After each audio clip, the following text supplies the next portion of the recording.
Les camarades, les amis, les collègues, désolé pour le petit retard. Ce live donc qui sera divisé comme le dernier en 4 temps. Mais avant de commencer le live, on voit bien que la brutalité capitaliste exige la nécessité de renforcer les révolutionnaires. Aujourd'hui, quand la présidente de la Commission européenne, von der Leyen, a condamné les attaques injustifiables, on pourrait légitimement penser qu'il s'agissait de l'attaque des États-Unis et de l'État génocidaire d'Israël. Ben non. En fait, c'était les attaques injustifiables de l'Iran contre les bases américaines des Émirats arabes unis qui, selon elle, constituent une violation flagrante de la souveraineté des Émirats arabes unis et une violation flagrante du droit international. On y reviendra avec Jean-Baptiste, mais évidemment, les peuples n'ont rien à gagner dans cette offensive impérialiste des États-Unis, impérialisme dominant, et de son gendarme dans la région, l'État génocidaire d'Israël. On en discutera longuement avec Jean-Baptiste. Il faut aujourd'hui construire un rejet massif à cette offensive impérialiste. Quand on voit l'inversion de ce que dit von der Leyen, l'inversion de la violence, on l'a vu depuis la mort d'un néo-fasciste à Lyon, la façon dont l'ensemble des médias à la botte des capitalistes ont tenté une inversion de la violence avec une volonté de mettre les antifas sur le banc des accusés, de mettre la France insoumise et ses militantes et militants dans le camp de la réaction. On le dit avec force, nous n'oublions pas de quel côté est la violence, nous n'oublions pas de quel côté sont nos camarades, et il faudra bien, contre plus de 40 ans de politique antisociale, raciste, reprendre le chemin des grèves qui sont aujourd'hui morcelées, des manifestations, des occupations, parce que c'est toujours sur ce terrain-là que les travailleurs et les travailleuses ont obtenu leur plus grande conquête sociale. Lorsque le patronat a peur de perdre sa domination, c'est là évidemment qu'il lâche toute une série d'acquis. Sans nous, ils sont rien. On sera là pour en discuter avec Mohamed, qui bosse à Géodis, à Gennevilliers, qui évidemment est de toutes les bagarres, de toutes les luttes, de toutes les grèves, mais aussi qui combat dans l'entreprise contre le racisme et contre la répression. On discutera évidemment, puisque la semaine prochaine, dimanche prochain, c'est le 8 mars, avec Héloïse et Hermel, toutes deux membres de la direction du NPA révolutionnaire, du 8 mars, de l'actualité du combat révolutionnaire et féministe, d'où vient le 8 mars, quels sont aujourd'hui les enjeux pour les révolutionnaires.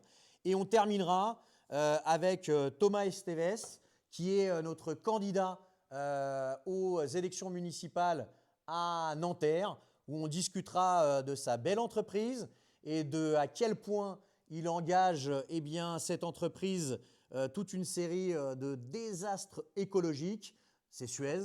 Ça sera pour la fin. Je ne dis pas qu'on garde le meilleur pour la fin, mais en tous les cas, on a aujourd'hui 4 temps forts essentiels. Mais retenons une chose, sans nos luttes, sans nos grèves, sans nos organisations, on sera incapable de faire face à la brutalité du capitalisme. Alors justement, pour accueillir Mohamed, qui en connaît un petit rayon sur ce que ça veut dire faire face à la brutalité capitaliste d'un groupe comme Géodis à Gennevilliers. Alors, c'est un peu, on se connaît quand même bien de bagarre. Salut, voilà. Il y a un petit côté un peu protocolaire, mais bon, le drapeau rouge est là pour nous faire un peu de bien. Tu m'expliquais tout à l'heure que dans ta boîte, on a un chef de CSE qui ne manque pas d'humour. Effectivement, bonjour. Salut. Merci de me donner un petit temps de parole. Et c'est bon? Ouais, ouais, vas-y, c'est J'ai bien. entendu qu'il y avait un petit souci de micro. C'est bon pour vous? Bon, c'est les aléas du direct, hein. Ouais, c'est ça. Faut pas.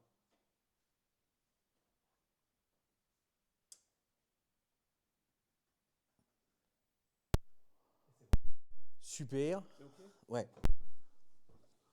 Effectivement, Gaël, dans les différents combats qu'on mène chez Géodis, et d'ailleurs, je voudrais faire une petite dédicace aux copains de Calberson Île-de-France euh, qui, en ce moment, subissent une grosse répression syndicale. Mhm. Euh, la direction a mis en marche une forme il y a différentes attaques pour essayer de casser un peu la CGT là-bas, essayer de les affaiblir. Et comme tu disais, moi j'ai un directeur qui ne manque pas qui ne manque pas d'humour, parce que lors d'un CSE, il m'a comparé à Jordan Bardella. C'est vrai que En fait, Jordan tu étais Bardella, au CSE, j'étais au il t'a coupé CSE. la parole. Non, j'étais au CSE, Ouais. je lui rappelais un petit peu certains articles du Code du travail parce qu'il se croit tout permis et il invente des articles de loi qui n'existent pas pour avoir un peu plus de pouvoir. Du coup, je lui ai fait un petit rappel et ça lui a pas plu, donc il m'a regardé comme ça droit dans les yeux. Il m'a dit écoutez, je vous remercie Jordan Bardella pour ce rappel, c'était important pour moi. Et donc il y a différentes attaques de ce type-là. Il y a une fois, il m'a interdit carrément de parler la langue arabe, alors que j'ai changé avec un chauffeur Hmm. qui, lui, ne maîtrise pas du tout la langue française. Et dans le métier qu'on fait, la plupart des chauffeurs sous-traitants qu'on utilise chez Geodis sont issus de l'immigration. Ce sont eux qui font le sale boulot. Ce sont eux qui acceptent d'avoir des horaires à rallonge et qui n'ont même pas le temps des fois de manger et qui partent souvent en surcharge. Et du coup, les échanges qu'on peut avoir avec eux sont souvent soit dans leur langue familiale, soit dans des langues un peu... et, euh, et donc, à travers ces différentes attaques, on a franchi un palier supplémentaire le courant novembre. On a déclenché un droit d'alerte dans Mhm. l'entreprise suite à des propos racistes, des propos discriminatoires, des propos grossophobes. Et malgré ça, la direction a voulu faire taire un peu cette polémique. T'as raison en fait d'insister à la fois sur la combativité des copains de Géodis Calberson, qui effectivement, après avoir mené une grève qui a permis des augmentations de salaire, eh bien la boîte tente en fait de criminaliser, de réprimer tous ceux et toutes celles qui ont mené cette bagarre, qui ont après aussi fait le choix de s'organiser syndicalement. Il, par exemple, critique le fait que la CGT, comme organisation syndicale, eh bien, fasse des caricatures des chefs. Il y a, je sais qu'il y a notre camarade Moussa qui est dépeint en super Moussa avec le Effectivement. logo de la CGT. Mais là, ce que tu indiques quand même dans ton service, parce que tu es juste en face des potes de Géodis Calberson, toi tu es aussi à Géodis, mais sur un site qui est juste en face à Effectivement. Gennevilliers. D'abord, c'est de quoi ils se permettent en fait de dire si on peut ou pas parler une langue, et l'arabe en particulier. Et deuxièmement, le fait de dire à un représentant syndical de le traiter, puisque c'est de l'insulter en fait, de le traiter de Jordan Bardella, au vu de tes engagements syndicaux, au vu de tes origines, c'est une volonté en fait de pousser à la provocation, de pousser aussi à la faute. Effectivement. Je crois que tu m'as indiqué que tout ça était dans le procès verbal Effectivement. du CSE, mais on a envie de dire quand même, et je pense que, parce que nous on s'est connus un peu dans ces cadres-là, de l'interpro, quels que soient nos secteurs et quels que soient aussi les syndicats dans lesquels on milite les uns et les autres. Euh, mais en fait, on a envie de dire quand même à Stolier qui se permet de ce genre de provocation et qui veut pousser à la faute, d'abord que les camarades de la CGT Géodis bah, sont pas seuls, on le sait au niveau de la CGT, mais qui sont pas non plus seuls sur l'ensemble des secteurs et des organisations syndicales du département et d'au-delà, parce que on regarde au-delà. Et que très franchement, les propos là qui sont tenus mériteraient une réaction collective, hein, parce qu'il s'agit évidemment d'une volonté de provocation. Je voulais te demander un peu, parce que tu vois, c'est vrai que bah, tu le sais, nous on considère qu'on doit être sur tous les terrains, les militants lutte de classe, les militants révolutionnaires, y compris le terrain des élections. Il n'y a aucune raison que les travailleurs et les travailleuses ne soient pas aussi sur ce terrain. Mais on est très attaché à la nécessité d'avoir une riposte d'ensemble. Euh, moi, j'étais dans le Nord, là, il y avait un représentant CGT de la FAPT, donc de la Poste, qui, il y a une dizaine de jours, était convoqué en entretien préalable au licenciement à la Poste. On a plein de collègues qui sont aussi victimes de la répression à Sud. On pense au licenciement de Sam dans le 66, camarade de Sud PTT. Tout ça, c'est quand même. La répression, elle vient parce qu'il y a eu des luttes, des bagarres et des grèves. Qu'est-ce que tu penses? Enfin, je te le dis, enfin, vraiment prends toute la liberté de ton et de discussion que tu as envie. Nous, on est très. Je suis retombé en fait sur un vieil autocollant qui était celui du Front Social, qui était celui de dire il faut s'unir pour arrêter de subir, et qui a essayé de regrouper en fait, quelles que soient les étiquettes syndicales, quels que soient les secteurs, et qui avait comme mot d'ordre central de dire c'est dans la rue que ça se gagne, quoi. Moi, j'ai l'impression qu'aujourd'hui, on manque gravement parce que la bourgeoisie est à l'offensive. Nos salaires augmentent pas. Par tous les NAO, je suppose que chez vous, c'est pareil. Ils se foutent de notre gueule dans toutes les boîtes, alors que toutes les boîtes font des profits. Et puis, quand ils font pas des profits, les tauliers de ces boîtes-là, ils ont des salaires qui sont tout à fait sympatoches. Qu'est-ce que tu penses de de la convergence des luttes, de la question de la grève, et comment toi tu vois un peu eh bien, la nécessité, enfin comment tu vois les possibilités de riposte? Qu'est-ce que tu verrais toi? Déjà, dans un premier temps, la convergence des luttes, je crois que c'est primordial aujourd'hui. Il faut arrêter à un moment donné d'avoir, ça fait un peu le jeu du patron et le jeu du gouvernement, Hmm. d'avoir plusieurs étiquettes syndicales avec des syndicats pro-patronat qui sont majoritaires un peu partout et qui signent tout et n'importe quoi au détriment des salariés. Je pense que c'est des choses qu'on vit un peu partout dans les boîtes. Et justement, cette idée d'initier des interpros et de se voir quotidiennement, ça intéresse quand même pas mal de salariés de différents Hmm, syndicats, hmm. différents horizons. Et je pense que la clé, elle est là, parce que chacun dans son coin, ça va être compliqué. Mais faut essayer de créer un collectif et mettre de côté cette étiquette d'appartenance. Et une question un peu. Moi, je me suis toujours posé ça et je ne peux répondre que par une façon un peu pas cool par rapport aux directions syndicales, mais tu étais militant à la CGT, moi je suis syndiqué à Sud. On occupe des postes de responsabilité, y compris dans nos syndicats. Comment tu expliques qu'en fait, évidemment au niveau national, mais même dans d'autres échelons, que ça soit pas quelque chose d'automatique, le fait de se dire, bah, rencontrons-nous, bagarrons ensemble, frappons ensemble. Tu vois, comment t'expliques ce truc-là? Moi, j'ai un point de vue, mais ça m'intéresse de savoir c'est quoi un peu ton point de vue. Moi, j'ai un point de vue qui est un peu plus. Enfin, je connais pas le tien, mais moi, mon point de vue, c'est qu'il y a des conflits d'intérêts à un moment donné. Ouais. Il y a quand on a initié des mouvements de grève, on a toujours vu la Fédé nous soutenir là-dessus. Je ne pourrais Ouais. pas aller à l'encontre. Votre fédération, c'est qui? C'est Sophie Binet Ah, votre confédération, ouais, tout à fait, ok. qui s'est déplacée sur des points de grève et qui nous a soutenus, que ce soit financièrement ou au niveau de la logistique. Après, je salue aussi le maire de Gennevilliers qui nous a aussi soutenus au niveau de la logistique et qui a fait pas mal de gestes envers notre organisation Patrice syndicale. Leclerc, Exactement, tout à pour ne pas fait. citer son nom. Ouais, on peut, hein. Patrice On a le Leclerc, droit. si tu me regardes, je te salue, la CGT te salue, mais euh, mon opinion, elle est un peu, j'ai envie de te dire, c'est un peu des organisations syndicales qui sont sur un même combat dans une NAO, dans une entreprise, et qui ont le même but et qui finalement, il y en a une qui Mais va tu vois, aller du côté des salariés ouais, et il y en a une ouais. qui va plus pencher du côté du patron.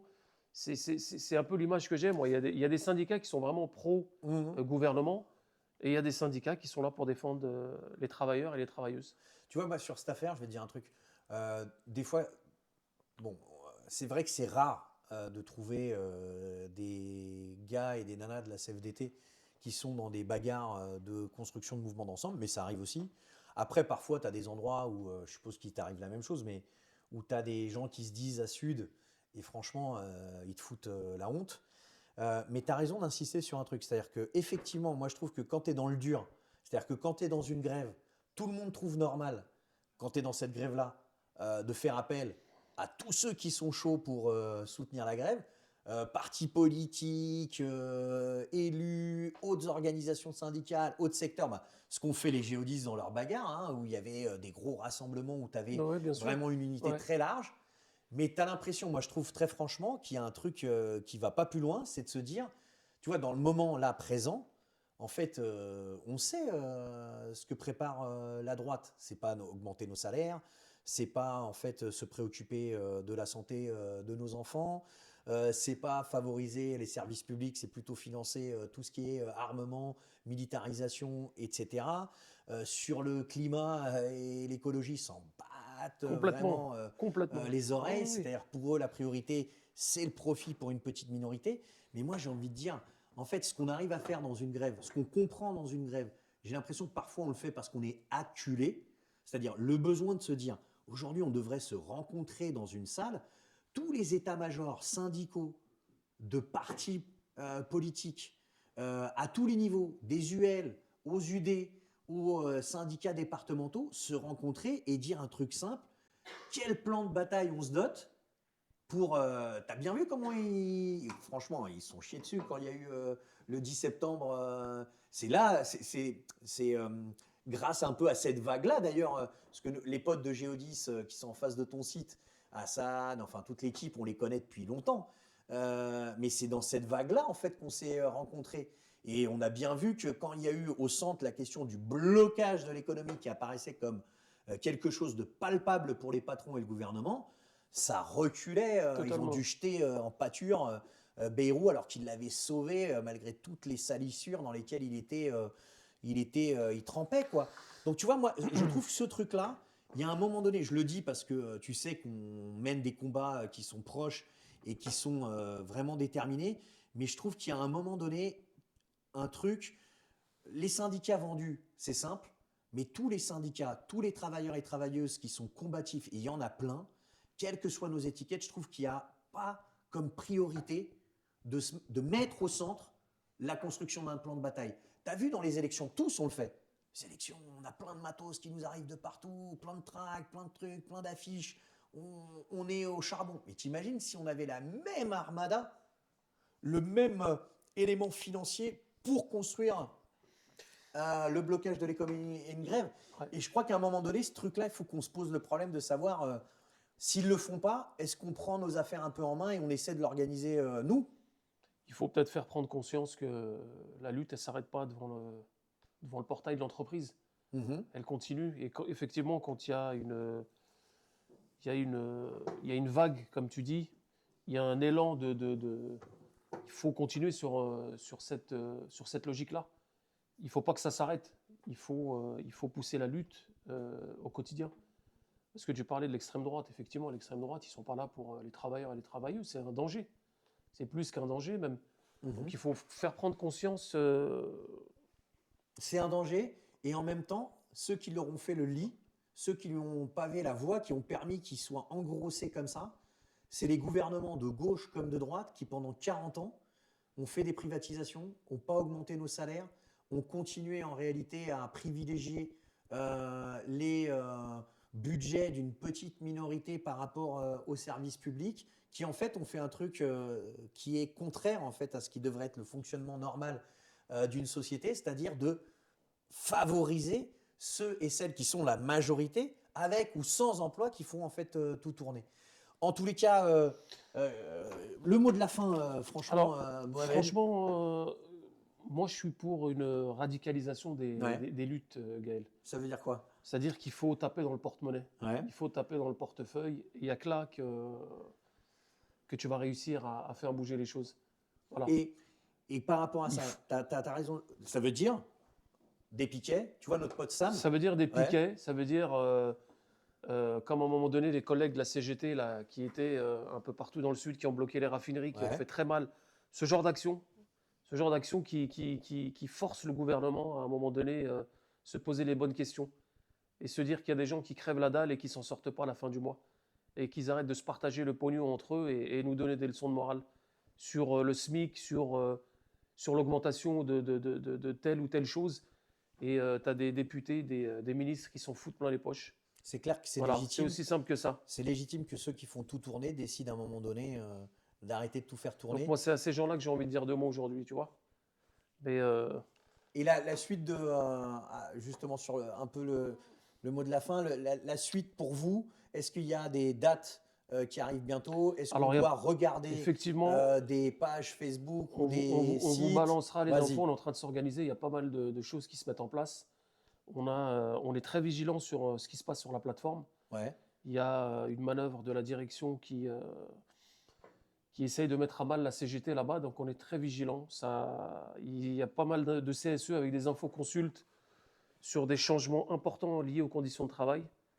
Je ne peux pas t'en parler tout de suite parce que c'est encore dans les tuyaux, mais on vous tiendra au courant très prochainement. Et tu nous tiens aussi au courant. Tu étais à la réunion unitaire là, contre la répression sur les 5 postiers du 92, dont ma pomme, qui avons été condamnés pour violation de domicile parce qu'on a eu l'audace, pas de bloquer, d'aller au siège de notre entreprise, revendiquer, demander à être reçu par la direction de notre entreprise. On sait aussi que ta boîte et tes tauliers, ils sont sur tes côtes. Tu n'hésites pas à nous tenir au jus de Merci. quand est-ce qu'il y a des Sans problème. rassemblements et autres. On diffusera un maximum, mais c'est important effectivement qu'on serre les coudes.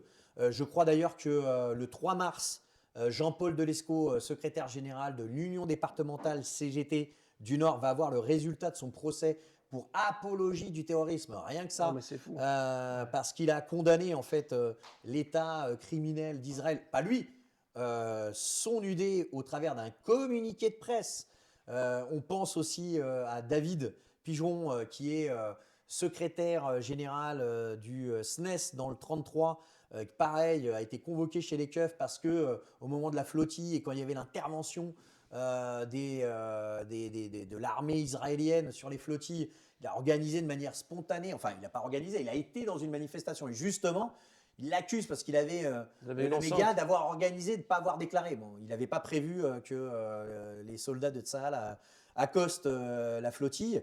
Et on pense aussi à Alexandre de Solidaire Informatique, hein, qui est une nouvelle fois, alors que l'inspection du travail avait refusé son licenciement, pour avoir posé des questions à son employeur au sujet des contrats qu'il faisait avec une boîte d'armement américaine qui fonctionne avec l'État criminel et génocidaire d'Israël, qui là repasse à nouveau en entretien préalable. On ne les oublie pas. On envoie de la force Différents à tous syndicats. ces camarades. Merci à toi, Merci, Mohamed. Gaël. Merci. Et on se voit surtout sur les piquets et les grèves. Merci Bonne à toi lutte. surtout. Salut mon camarade. Merci. Et bon Merci. Ramadan à toi, je sais que ça t'a fait un petit effort. Merci à toi. Et puis, on file l'info à Patrice Leclerc, donc maire de Gennevilliers. Ils vont faire une réorganisation sur la poste de Gennevilliers, où là, il n'y a que bientôt que 5 facteurs et factrices le samedi pour toute la ville.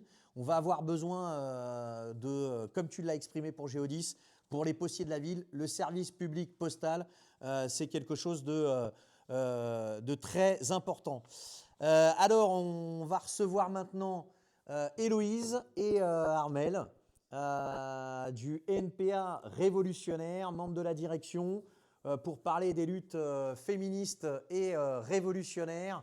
N'hésitez pas à rentrer, le plateau est largement ouvert.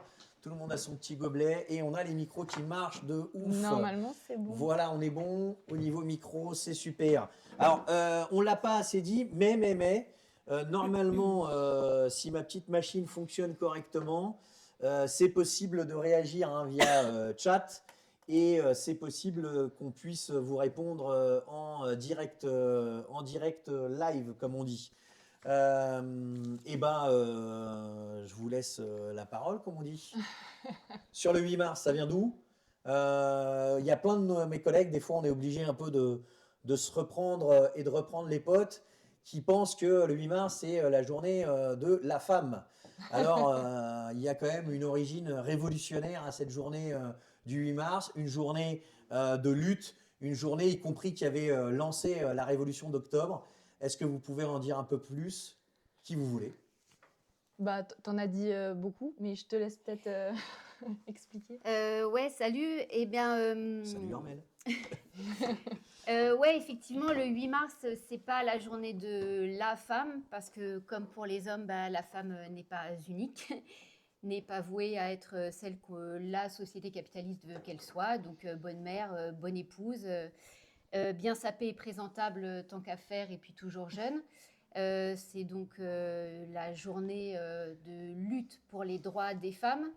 Et effectivement, c'est pas une journée où on remercie le patron de nous offrir une fleur, quoique compte tenu des budgets, je pense C'est que vrai même qu'il- les c'est fleurs, ils souvent ça s'assoient qu'ils font. dessus. C'est pas une journée aussi où on est contente d'avoir des réductions sur les aspirateurs, par exemple, ou les différents produits ménagers et électroménagers. C'est une journée qui tire ses origines il y a plus de 100 ans, quand des femmes se sont dressées contre la première des injustices, c'est-à-dire l'inégalité entre elles et les hommes.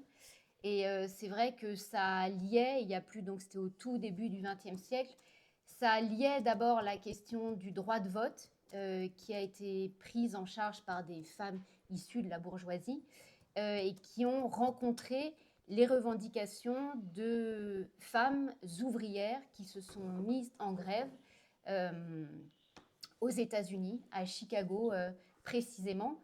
Mais ça, c'était quand même quelques années avant que le 8 mars, n'existe. Mais comment cette journée-là et la nécessité de cette journée, elle a été construite, eh bien, c'est là justement tout le lien avec la classe ouvrière et tout le mouvement marxiste, socialiste naissant de ce XXe siècle, quand plusieurs militantes révolutionnaires, dont Clara Zetkin, aux conférences internationales socialistes, vont dire, compte tenu de la situation, il n'est pas possible que des militantes et des militants révolutionnaires, marxistes, léninistes, évidemment, elle n'employait pas ces mots à ce moment-là, puisque Lénine étant à côté d'elle, je pense qu'il n'était pas encore tout à fait rentré dans l'histoire. En tout cas, il n'est pas possible d'évacuer les revendications, les conditions de vie, les conditions de travail, les conditions sociales, morales, affectives, physiques de la moitié de l'humanité. Et que, comme pour toutes les questions de l'émancipation de l'humanité, les droits des femmes reposent sur la classe prolétarienne. Et en aucune manière, elles ne peuvent imaginer, ces femmes, que leurs droits, que l'égalité, que la justice, elles pourraient venir de la classe qui les opprime, qui les exploite, c'est-à-dire de la bourgeoisie, quand bien même celle-ci pourrait reprendre à son compte une certaine idée du féminisme. Et donc c'est très important parce que aujourd'hui, ces débats-là sont toujours d'actualité, c'est-à-dire est-ce qu'il y a un féminisme œcuménique? Et c'est ça un peu qu'essaye de faire croire l'extrême droite via Némésis depuis 3 ans, en s'intégrant, en tentant de rallier les manifestations, notamment à Paris, c'est qu'il y a un féminisme qui gomme le caractère de classe et le fait qu'il y a une classe minoritaire qui en exploite une autre pour ses propres intérêts. Et donc, le 8 mars devient une journée après 1917, quand le 8 mars, c'est le 21 février, je crois, en Russie, dans la Russie tsariste à ce moment-là, mais en tout cas, c'est le 8 mars dans notre calendrier. Les femmes, alors évidemment, la révolution, c'est-à-dire l'idée d'un soulèvement insurrectionnel contre les injustices, pour le pain, contre la guerre, contre le tsarisme, il est évidemment dans les têtes. Mais par contre, ce qui ne l'est pas, c'est le moment où ces femmes ouvrières vont décider de bloquer l'usine, de sortir l'usine, de quitter les machines, de quitter les ateliers. Elles vont être des milliers et des milliers et elles vont donner le ton de la révolution russe. Et suite à ça, des militantes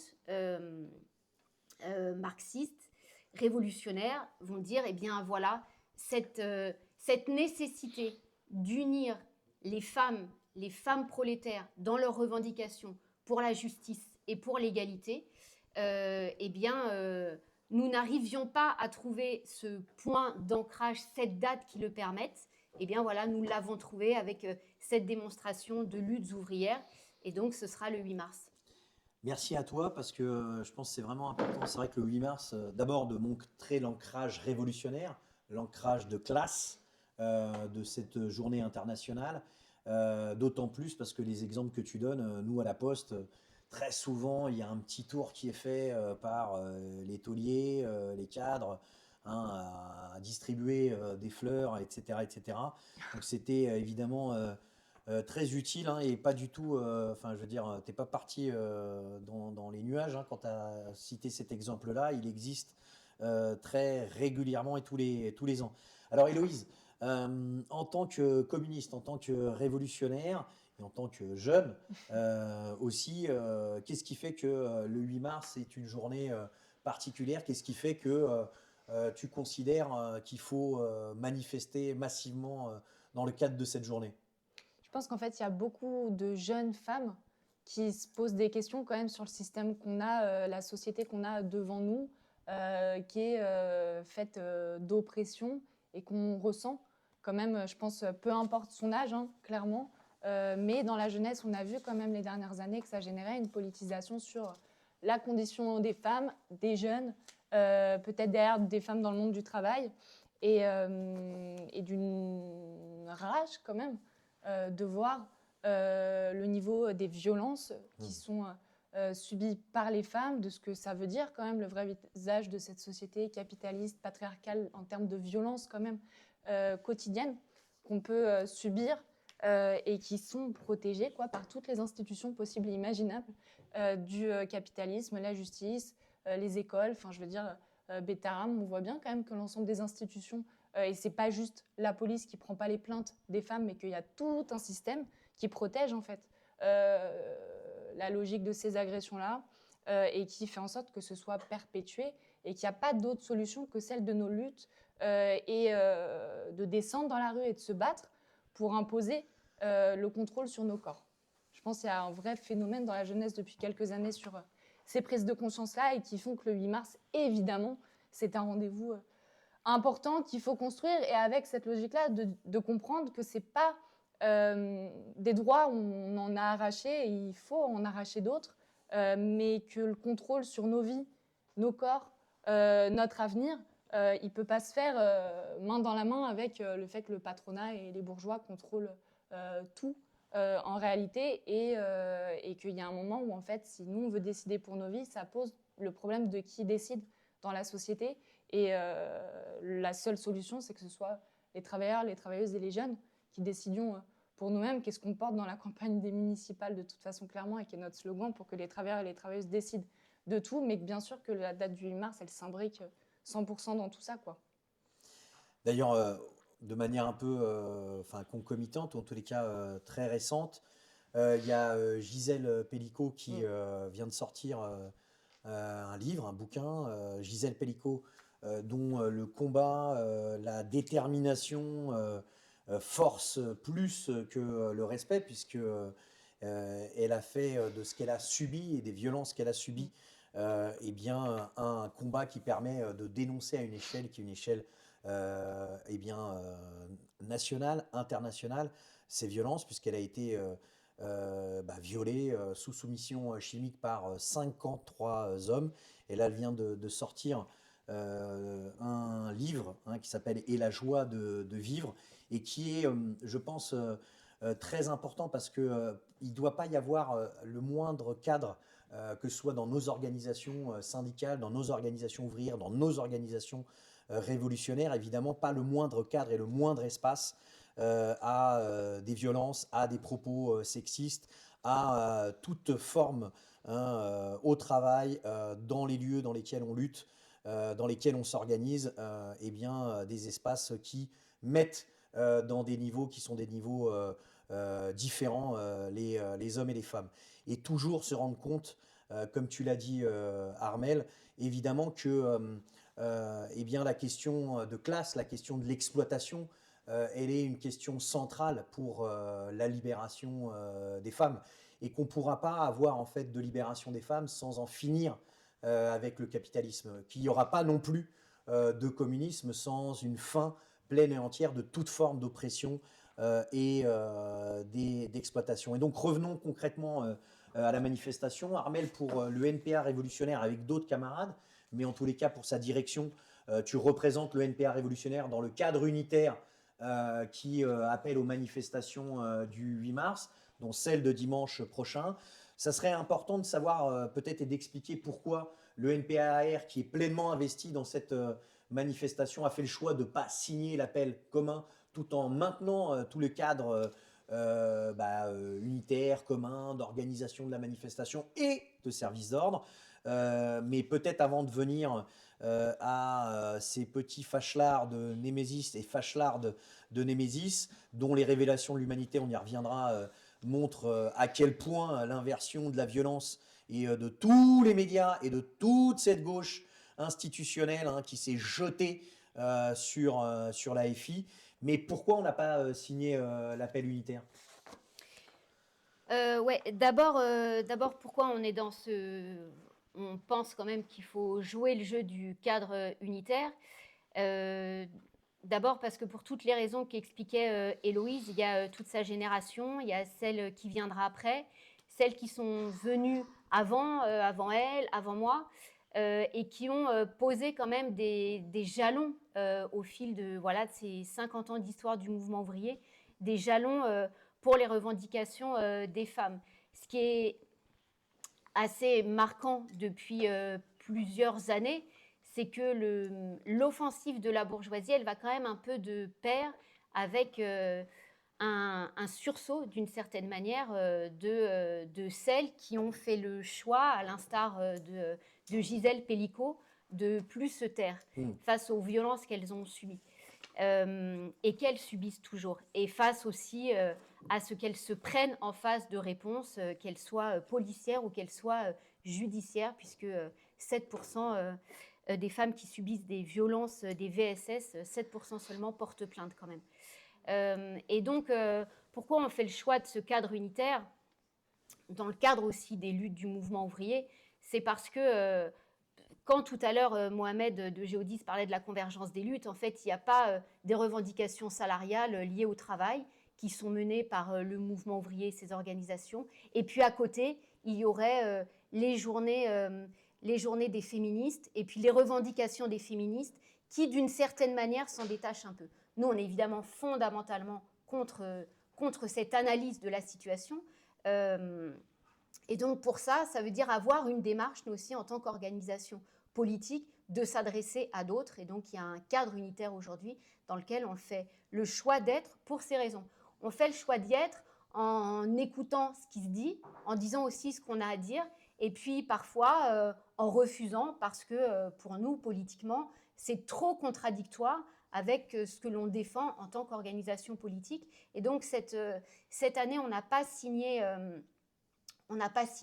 l'appel du 8 mars parce qu'il y a un petit passage qui, pour nous, s'apparentait à un appel au vote, qui nous mettait un peu dans les situations telles qu'on les a connues là, au moment du NFP, et qui nous mettait dans une situation, pour nous, qui s'apparentait à un appel au vote pour les listes de la gauche unie. Alors, évidemment, tout ça est très à géométrie variable, puisque tout le monde fait le constat dans ses propres villes, en tout cas pour celles qui s'y intéressent un peu, que le NFP est quand même totalement éclaté et que de nouveau, là, on se retrouve avec des alliances à géométrie variable, même si c'est avec des alliances qui sont très connues pour un certain nombre d'entre elles, notamment dans la ville où je milite, par exemple à Gennevilliers, où l'EPC sur une liste de la gauche unie avec l'EPS, et là, d'un seul coup, comme si à l'échelle municipale, tout ça ne posait absolument pas de problème, que vraiment à l'échelle nationale, c'était atroce, mais à l'échelle municipale, on pouvait faire des trucs bien ensemble. Bon.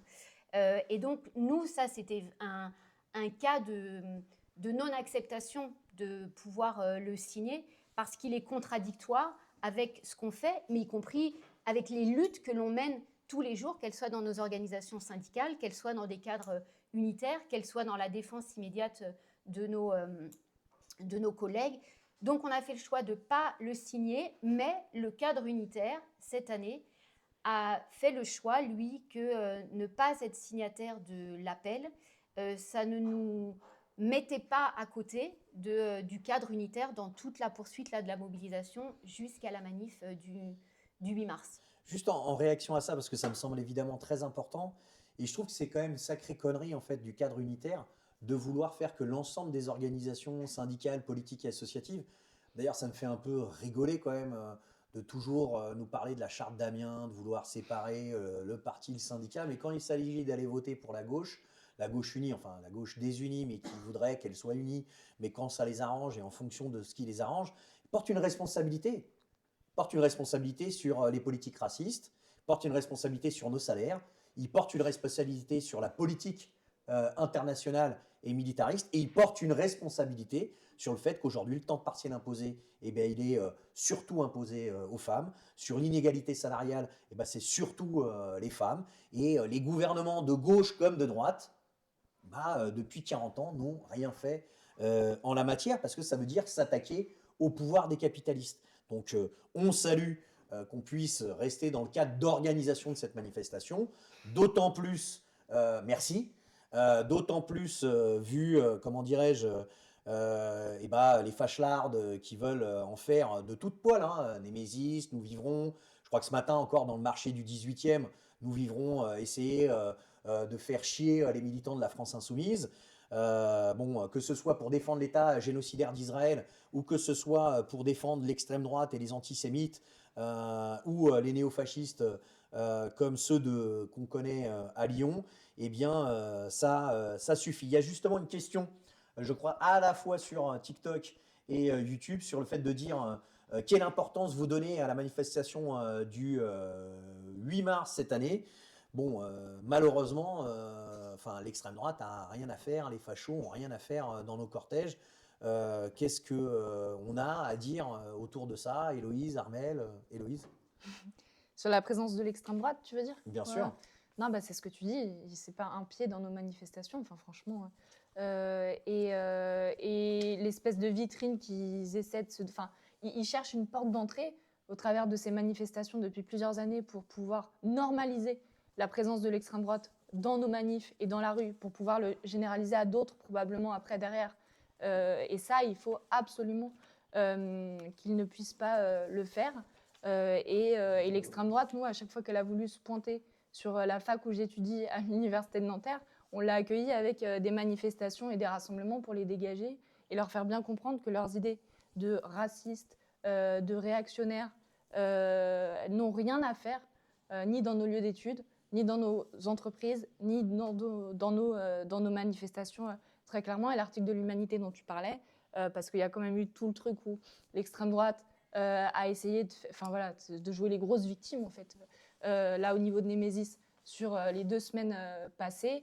Et en fait, on voit bien le lien avec le GUD, avec des groupes de fascistes, clairement, avec la volonté de vouloir faire des guet-apens pour des antifascistes, pour pouvoir frapper des gens et tout, etc. Derrière, c'est quand même ça là qui ressort, qui est leur vrai visage. Ils ont quand même fait 1 minute de silence pour un nazi, Ouais. quoi. Enfin, Ouais, puis après, tout le monde était étonné que pour un nazi, au rassemblement, il n'y ait que des nazis. Et comme maintenant, tout le monde est étonné en fait que Némésis, groupe soi-disant de femmes féministes, en fait, un groupe d'extrême droite qui organisait quand même des guet-apens contre des militants antifascistes. On tient quand même à dire ici qu'il y a quand même des gens comme Sarkozy, comme Chirac ou d'autres grands hauts fonctionnaires d'État qui ont commis quand même beaucoup plus de désastres, de morts dans le cadre de leur mandat. Pas juste ils ont volé. Et je veux dire, l'ensemble des médias s'est mis à chialer parce qu'ils faisaient quelques jours de prison. Les antifas de Lyon, jusqu'à preuve du contraire et jusqu'à le fait qu'ils ne soient pas condamnés, ils n'ont rien à faire en prison. Et que cette pression qui est exercée à de la détention provisoire pour des militants antifascistes, à des licenciements, à des pré-licenciements avant même d'être condamnés, on le dit quand même aussi avec force, on est effectivement du côté d'une certaine justice quand même, pas juste les larmes de crocodile quand il s'agit de Sarko et de ses yogourts ou je sais pas trop quoi, il avait de garde du corps. Enfin, arrêtons de se foutre quand même de la gueule du monde. Armelle, sur le 8 mars, Qu'est-ce que prévoit le cadre unitaire? Comment on voit les affaires sur la présence ou non de l'extrême droite? Et est-ce que la préfecture, le ministre de l'Intérieur, ancien préfet de Paris, a prévu quelque chose au lieu après s'inquiéter des saluts nazis à Lyon alors qu'il a autorisé et laissé et permis que cette manifestation existe?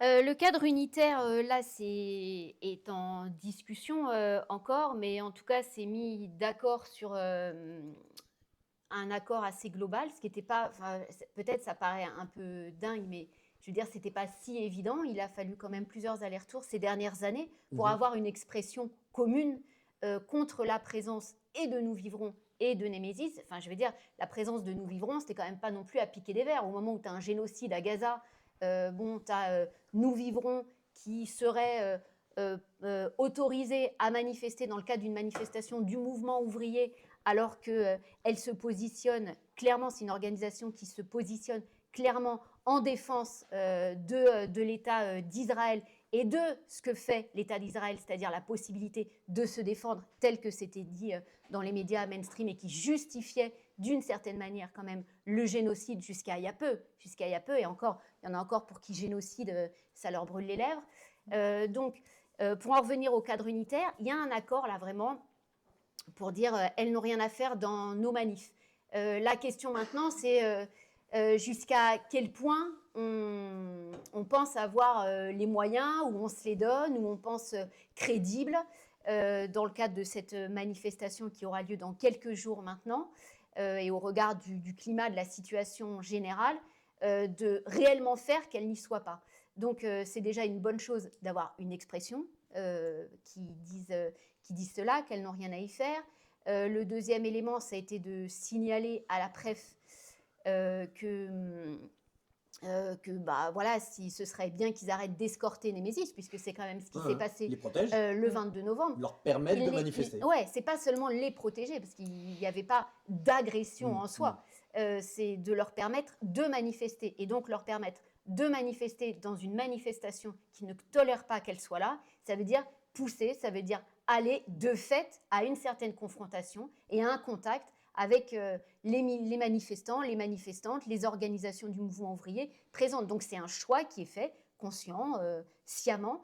Et donc là, la demande était que ce choix-là ne soit pas fait.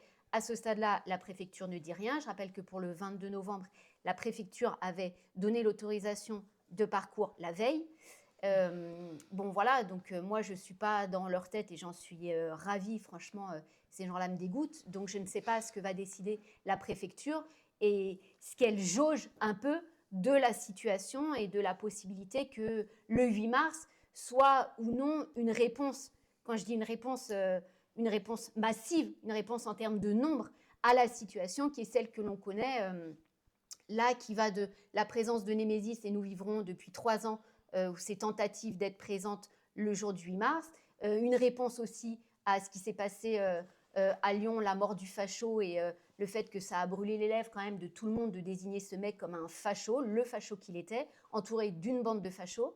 Et donc, et que c'était évidemment plus simple de taper sur l'AFI.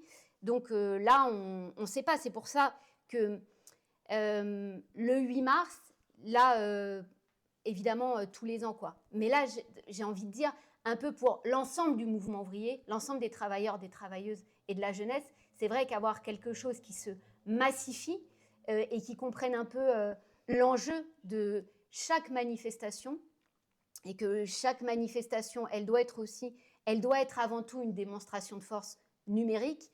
Voilà, ça se pose quand même là à quelques jours de l'échéance, quoi. Et que nous, quand même, notre première réponse, elle devrait être celle-ci. On est bien évidemment obligé de faire en sorte, et c'est le cas pour toute organisation politique, syndicale, associative, d'avoir une protection, une défense de nos cortèges, de nos manifs, quelle que soit la situation. Mais la première réponse qu'on doit avoir, qui doit être la nôtre, ça doit être notre nombre, quoi. C'est-à-dire que oui, on est plus nombreux et nombreux, oui, on le sait, mais il faut que ça se voit. Au bout d'un moment, il faut que ça se voit. Et c'est pour ça que c'est vrai que ces journées-là, bien sûr, on peut toujours mégoter et dire « ouais, ben, c'est pas une journée ». Ouais, d'accord.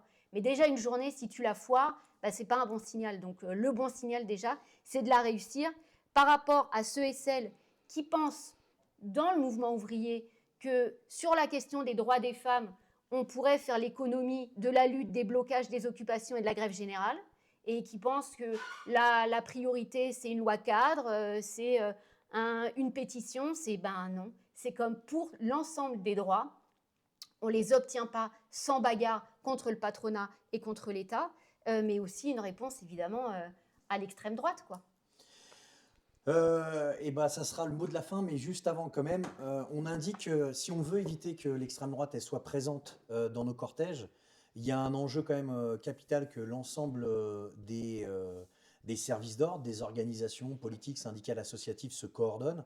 C'est le caractère, comme tu l'as dit Armel, massif, mais aussi le fait de prendre nos responsabilités comme organisation dans le cadre de cette manifestation. Il faut aussi de la confiance face à ce type de confrontation, mais c'est sûr que le 8 mars, si on veut éviter que l'extrême droite l'utilise comme une vitrine pour en réalité montrer la faiblesse du mouvement ouvrier, pour essayer d'infiltrer avec toutes les idées racistes, xénophobes dont Némésis et Nous Vivrons sont les porteurs et les développeuses, eh bien, il faut qu'on soit en capacité d'être très nombreux, de discuter collectivement et de tirer aussi les bilans des différentes manifestations et de ne pas oublier que la priorité reste, dans le cadre d'une manifestation déposée par les organisations du mouvement ouvrier ou issues du mouvement ouvrier, de manifester. On sait en tous les cas de quel côté est l'État, de quel côté est le gouvernement, et on ne l'oublie pas. Quand il s'agit de manifestations de travailleurs et de travailleuses, ils ont évidemment la main bien souple pour les interdire. Notre logique à nous, en tous les cas, n'est pas de demander d'interdire, de dissoudre telle ou telle organisation. On sait qu'en fait, on n'en finit pas avec la fièvre en pétant le thermomètre. Si on veut en finir avec l'extrême droite, il faut en finir avec ces causes. Et ces causes, elles sont produites par les politiques antisociales, racistes et réactionnaires qu'ont menées des gouvernements de gauche et de droite depuis plus de 40 ans. Merci à vous, les camarades, et on se revoit bientôt. Tout de suite Merci à même. toi. Merci à vous. Merci à toi. Dans ce petit changement, il va y avoir un changement de micro. Je crois qu'on a sur TikTok un petit message. La police du gouvernement va encore défendre l'extrême droite. Ils mènent leur politique. Bah, tu as bien raison. Je ne sais pas comment tu t'appelles ou pas. Je crois que c'est Coms de TikTok ou GS. Non, mais c'est clair que aujourd'hui, on le dit souvent par rapport à la police, par rapport à l'État, on voit jamais une bavure sur un patron, jamais une bavure sur un bourgeois ou un capitaliste. C'est toujours un travailleur et souvent la fraction la plus précarisée, la plus prolétarisée, donc issue de l'immigration et de quartiers populaires. Alors on va prendre malheureusement un envol sur le monde qui se dessine avec l'impérialisme dominant, le monde qui se dessine avec aujourd'hui cette offensive menée par l'État criminel, l'État génocidaire d'Israël et l'impérialisme dominant des États-Unis de Trump, avec Jean-Baptiste, qui est membre également de la direction du NPA révolutionnaire, qui connaît bien le pays. Je crois que c'est plutôt sur la gauche, toujours sur la gauche chez nous, que tu dois t'asseoir. On te connaît surtout, tu es spécialiste, en tous les cas tu connais bien la situation en Iran, mais tu es surtout de toutes les manifs. Si vous faites un minimum de reconnaissance faciale, il est sur nos camions et on peut dire qu'il n'a pas besoin de piles pour gueuler contre les Netanyahou et autres impérialismes. Alors, JB, il s'est passé quoi et pourquoi les États-Unis et l'État criminel d'Israël ont fait le choix de bombarder l'Iran? Bon, je ne sais pas. Évidemment, je ne suis pas dans la tête de Trump. Ça faisait quand même un petit moment qu'il y avait des menaces. En fait, il y a des menaces des États-Unis sur l'Iran depuis depuis qu'il y a eu la révolution iranienne, parce que cette révolution de 1979, qui a été dirigée et qui a donné lieu à un régime tout à fait réactionnaire, on y reviendra sûrement, mais ça a été une révolution quand même pour échapper à la domination de l'impérialisme des États-Unis. L'Iran d'avant cette révolution était vraiment le gendarme, l'un des gendarmes en tout cas, l'un des pions des États-Unis au Moyen-Orient, un grand allié d'Israël aussi. Et dès lors qu'il y a eu une révolution qui était une vraie révolution populaire, hein, même si encore une fois elle a été ensuite dirigée par des gens qui sont les ennemis des opprimés et des exploités, mais en tout cas, à partir du moment où il y a eu une volonté d'un régime d'échapper à la domination des États-Unis, il y a eu vraiment un sentiment de revanche. Bon, avec en plus l'humiliation subie par les États-Unis quand l'ambassade a été prise en otage en 1980-81. Bon. Et donc Trump, avec ses airs de moi je suis pour la paix, je ne me mêle pas des questions internationales, en fait, il a bien une volonté de dire America first, make America great again. C'est aussi dire on va écraser ces régimes qui un jour ont osé nous tenir tête, quand bien même c'est pas forcément toujours, on voit pas toujours bien ce qu'il a dans la tête, parce que évidemment que les États-Unis, je pense, sont bien revenus de leur volonté dans les années 2000 d'aller en Afghanistan, en Irak, mettre qui voulait au pouvoir, parce qu'on a vu que c'est des fiascos. Bon. Donc, est-ce qu'aujourd'hui, le but de Trump, c'est de vraiment renverser le régime et d'en mettre un autre à sa place? Est-ce que c'est de l'affaiblir pour pouvoir mieux négocier avec lui? Moi, j'aurais plutôt tendance à pencher pour cette deuxième hypothèse-là. Mais évidemment que ça, on va le voir. Alors, dans les grands médias, et puis y compris dans la propagande, on présenterait un peu cette intervention impérialiste de la part des États-Unis comme un moyen pour défendre, sauver la population iranienne. Est-ce que tu peux, de manière un peu concentrée, expliquer en quoi c'est totalement bidon, totalement pipeau, et pourquoi les peuples n'ont rien à gagner dans le cadre de ce conflit? Parce que évidemment, dire aux Iraniens et aux Iraniennes, allez-y, sortez dans la rue, prenez le pouvoir, au moment où tu es en train de bombarder, c'est absurde. Hier, là, on est, je crois, à quelque chose comme 450 morts en Iran, dont le chef, le guide suprême Khamenei.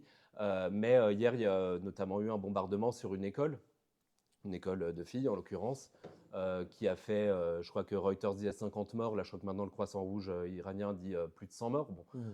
Donc tu vas pas dire, ah oui, on vient vous libérer, mais si tu sors dans la rue, tu vas te prendre une bombe, même si tu restes chez toi, tu vas te prendre une bombe.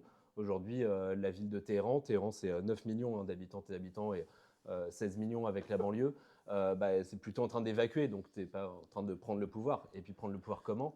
Avec quelles armes? Avec quelle organisation? Il y a évidemment, c'est du pipeau complet. Alors Trump après a dit non, mais on va bombarder pendant une semaine pour prendre le pouvoir après. Et évidemment que c'est Le complètement 27 absurde. février dernier, il y a un ancien prisonnier politique qui disait « Si la guerre apportait réellement la liberté, le Moyen-Orient serait la région la plus libre du monde. » Je pense que ces questions-là, elles sont vraiment importantes parce que, évidemment, que personne ne pleure la mort des tyrans qui ont été assassinés en dehors de toute règle internationale.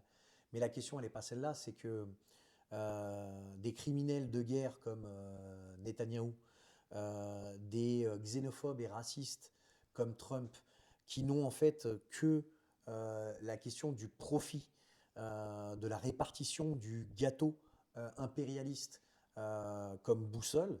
On voit bien que les peuples au Venezuela n'est pas du tout la préoccupation, comme ce n'est pas du tout la préoccupation du peuple iranien, qu'aujourd'hui, en fait, ces guerres-là, elles ne vont générer que désolation et une possibilité aussi d'embrasement de la guerre sur l'ensemble de la région et voire plus. Tu as cité effectivement avec des chiffres un peu différents, mais par contre, personne ne remet en cause qu'il y a eu le bombardement d'une école de jeunes filles en Iran. Aujourd'hui, face à ça, quelle doit être la réponse? Il y a eu un premier rassemblement à 14h place de la République. Mais pour toi, ça doit être quoi la réponse que doivent apporter les révolutionnaires, les internationalistes, les militants, lutte des classes? Qu'est-ce qu'on fait dans une situation comme ça? Est-ce qu'on peut faire quelque chose ou pas? Nous deux qui sommes plus tout à fait les plus jeunes, on L'équipe. on a bien connu le mouvement de 2003 contre la Tout à guerre en fait. Irak, qui était un des plus grands mouvements. Alors il y avait eu le Vietnam encore avant, mais ça, on n'était pas encore là. Non. Mais en tout cas, ce mouvement contre la guerre en Irak, qui avait même commencé avant d'ailleurs le début de la guerre, c'est un D'ailleurs, des c'est une plus grands question qui mouvements vient aussi internationaux. Ouais. de TikTok, je crois. Qu'est-ce qu'on peut faire ici pour soutenir le peuple iranien? Donc, n'hésite pas à Bah, répondre à ça. je pense que déjà manifester notre solidarité avec le peuple iranien, et donc en disant arrêt immédiat des bombardements, arrêt immédiat de toutes les interventions militaires, retrait y compris de toutes les armées en fait impérialistes de tous les pays. L'Iran, là, tu citais Van der Leyen au début, Ouais. qui s'offusque que l'Iran bombarde des bases des États-Unis à Bahreïn, aux Émirats, en Arabie Saoudite, mais déjà, que fait l'armée des États-Unis dans ces pays-là, ou en Jordanie, tout comme l'armée française d'ailleurs, hein. Donc déjà, se battre contre nos propres impérialismes en disant non, ces armées-là n'ont rien à faire. Et sans doute que la classe ouvrière iranienne, que les opprimés, les exploités, les femmes, les minorités nationales, la jeunesse, tout ça ont déjà trouvé le chemin de la révolution, sauront le retrouver avec la solidarité évidemment internationale, mais sûrement pas sous les bombes et sous la mitraille des impérialistes qui voudraient leur imposer éventuellement un régime qui leur plairait davantage, mais évidemment sans, comme tu l'as dit, se soucier des intérêts de ces populations. Donc bien sûr, c'est déjà construisons. Il y a eu un rassemblement, enfin une manifestation aujourd'hui, mais continuons à construire ce mouvement anti-guerre contre toutes les guerres Je impérialistes. m'arrête sur 2 points que tu as donnés, sur qu'est-ce qu'on peut faire. D'abord, c'est vrai que la question des bases américaines, souvent on donnait un peu l'impression que les bases américaines qu'il y a un peu partout en Europe, hein, pas que au Moyen-Orient, je veux dire, le fait de se retirer de l'OTAN, le fait d'exiger que ces bases américaines eh bien, n'existent pas dans les pays européens, c'est pas n'importe quoi. Moi, je suis d'origine andalouse.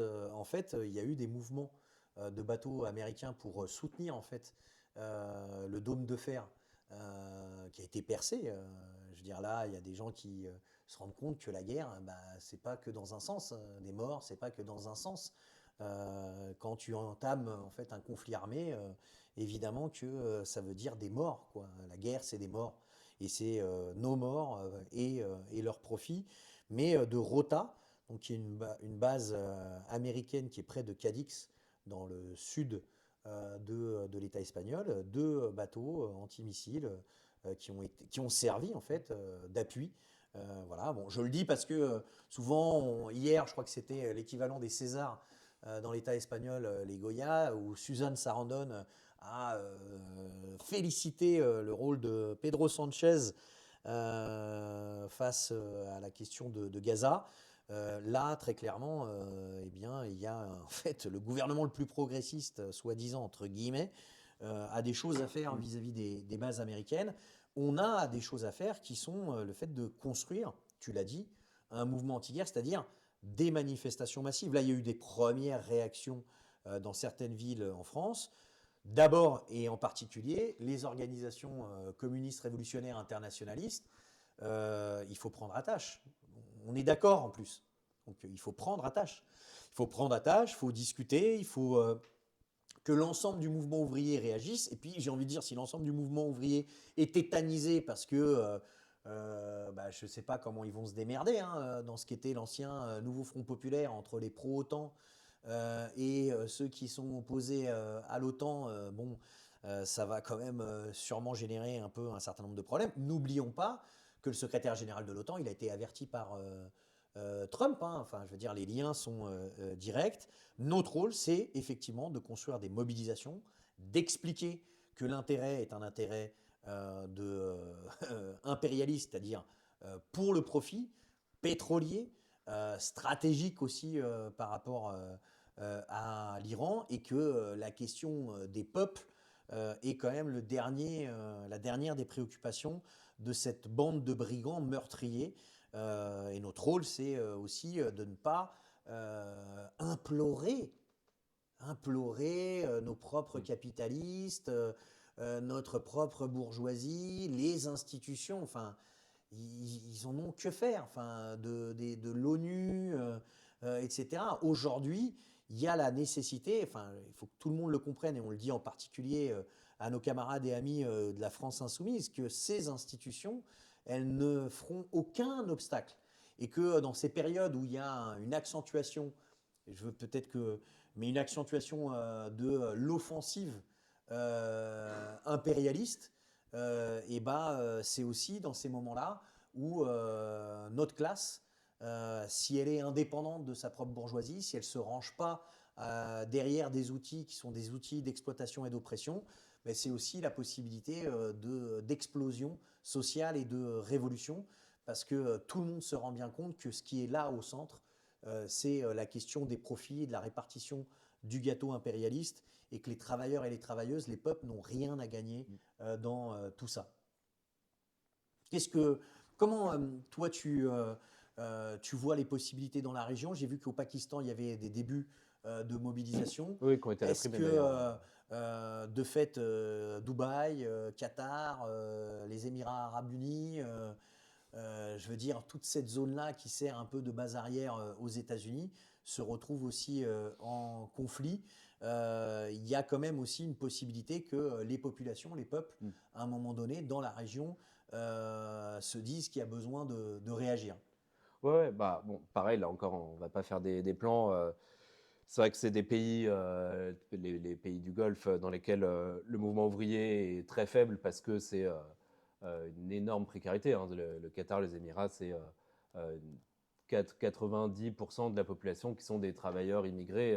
On voit quelques riches influenceurs, mais enfin la grande majorité viennent de pays du Sud. C'est des travailleurs extrêmement précaires à qui on a confisqué leur passeport, qui peuvent se faire réprimer ou expulser à tout moment. Alors c'est vrai que c'est pas là qu'il y a les plus grandes facilités de révolte, même s'il y a des grandes concentrations ouvrières, et des grandes concentrations ouvrières, bah, ça peut toujours à un moment donné s'embraser. Mais enfin, on a bien vu, le Moyen-Orient est une région qui a connu des soulèvements, des révolutions, et il n'y a pas du tout de raison que ça ne vienne pas. Et l'Iran est souvent même justement du Moyen-Orient le pays en fait dans lequel le cycle de mobilisation, de contestation est sans doute le plus important. Hein. Tu as eu là le mouvement de décembre, janvier dernier, très très fortement réprimé, au moins 7000 morts et peut-être même le double, triple. Bon, mais tu avais eu en 2022 le mouvement Femmes et Liberté, qui avait succédé à des soulèvements aussi contre la cherté de la vie en 2018-19 et 2019-20. Enfin, voilà, donc l'Iran aussi est une poudrière. D'ailleurs, c'est peut-être quelque chose aussi que Trump et que Netanyahou ont dans leur tête, hein, de dire on n'a pas envie que cette population-là, Qui se bat, qui qui se lutte. bat, voilà, donne des envies de se battre et de lutter ailleurs, et pourquoi pas même prenne son indépendance et renverse par elle-même le régime. C'est trop incontrôlable. Donc l'idée aussi de bombarder maintenant que le mouvement était bien assommé, évidemment, par la répression du régime iranien. Donc maintenant où la population est quand même plutôt dans une période d'affaiblissement, même si on a vu des soubresauts, notamment avec les réouvertures des facs la semaine dernière. Bon, mais en tout cas, bombarder maintenant, c'est sans doute un moyen de dire, bon, on s'assure, entre guillemets, en tout cas, on essaie de ne pas prendre le risque qu'il puisse vraiment y avoir un nouveau soulèvement populaire, et qu'on puisse plutôt s'entendre avec des gens, une partie au moins du régime, avec qui on pourrait négocier une fois qu'on les a affaiblis. Mais évidemment qu'en Irak, il y a une contestation, des capacités de contestation qui sont importantes. Et puis évidemment que le Moyen-Orient, c'est la Palestine, et que le peuple palestinien aussi montre des capacités de résistance et de lutte exemplaires depuis des décennies, et qu'il y a une solidarité aussi entre ces peuples-là. Donc bien sûr qu'on peut toujours compter, espérer que oui, à un moment donné, ces peuples-là, ils vont trouver le chemin de la lutte. Ce qui manque évidemment là-bas, mais comme partout dans le monde, hein, c'est des organisations en fait, pour que justement tous les travailleurs qui ont fait des grèves En 2021, c'était 4000 grèves ou actions ouvrières, par exemple en Iran. Toutes les luttes qui existent dans les villes sur l'accès à l'eau, sur les services publics, la lutte contre les oppressions donc des femmes, des minorités nationales. Ce qui manque aujourd'hui, en fait, c'est même pas des militants et des militantes, parce que ça, il y en a, mais c'est une organisation qui les regroupe. Donc là aussi, alors nous, on est loin évidemment de ça, même si on a un peu des liens avec des militantes et militants de la diaspora en France et ailleurs. Mais évidemment, c'est aussi d'encourager l'organisation de manière indépendante, comme tu l'as dit.